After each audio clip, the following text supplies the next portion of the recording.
مکلف کو اس بات پر شک ہو کہ آج 30 ماہ مبارک ہے، رمضان ہے، یا یکم شوال ہے، شک ہے، تو اس صورت میں اس کا روزہ رکھنا شریعت کی نگاہ میں کیسا ہے؟ یوم شک میں آپ نے درست فرمایا کہ جو ہماری بحث ہوئی تھی وہ ماہ رمضان کی اول تاریخ میں ہمیں شک ہے، جی، اور ابھی جو آپ سوال کر رہے ہیں کہ ماہ رمضان کی آخری تاریخ میں کیا ہے، ہمیں شک ہے۔ جیسے کہ گزشتہ قسط میں ہم نے عرض کیا کہ انسان کے لیے ضروری نہیں ہے کہ وہ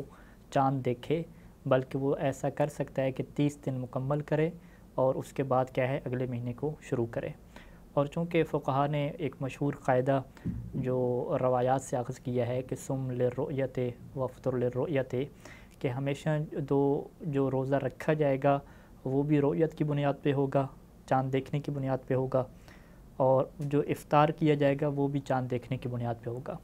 تو ابھی جو آخری دن ہے، یعنی جس کے بارے میں شک ہے کہ یہ ہو سکتا ہے 30 ماہ رمضان ہو سکتا ہے 29 ماہ رمضان ہو، جی، ہمیں شک ہے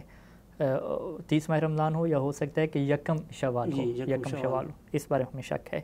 تو چونکہ اس میں شک ہے اور رؤیت ثابت نہیں ہوئی، گواہیاں مکمل نہیں ہوئی، ہمیں اطمینان حاصل نہیں ہوا، تو جب رؤیت ہی ثابت نہیں ہوئی تو ہم روزہ چھوڑ نہیں سکتے، یعنی افطار کریں اور عید منا لیں، ایسا نہیں ہو سکتا۔ صحیح۔ لہذا یہاں پہ واضح اور سادہ جواب کیا ہوگا کہ جب بھی ہمیں شک ہو کہ یکم شوال ہوئی یا یکم شوال نہیں ہوئی، تو اس شک میں ہمارے اوپر واجب ہے کہ ہم 30 روزے مکمل کریں، اور آخری روزہ ہمارے اوپر رکھنا واجب ہوگا۔ اب دن کے کسی ٹائم پہ یا قبل المغرب اگر ثابت ہو جاتا ہے کہ چاند نظر آ گیا تھا، اور انسان کو اطمینان بھی اس سے حاصل ہو جاتا ہے، یا جو شرعی طریقے انشاءاللہ جو بیان ہوں گے بعد میں انہی کے مطابق مکمل طور پہ ثابت ہو جاتا ہے، تو پھر اس وقت افطار کی نیت کرنا ضروری ہو جائے گا۔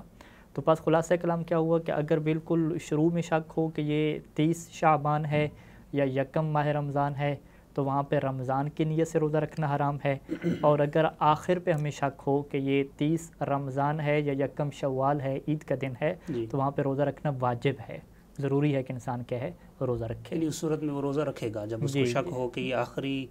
روزہ ہے، یعنی آخری ماہ مبارک رمضان ہے یا یکم شوال ہے، تو یہاں اس کا وظیفہ شرعی ہے کہ وہ روزہ رکھے۔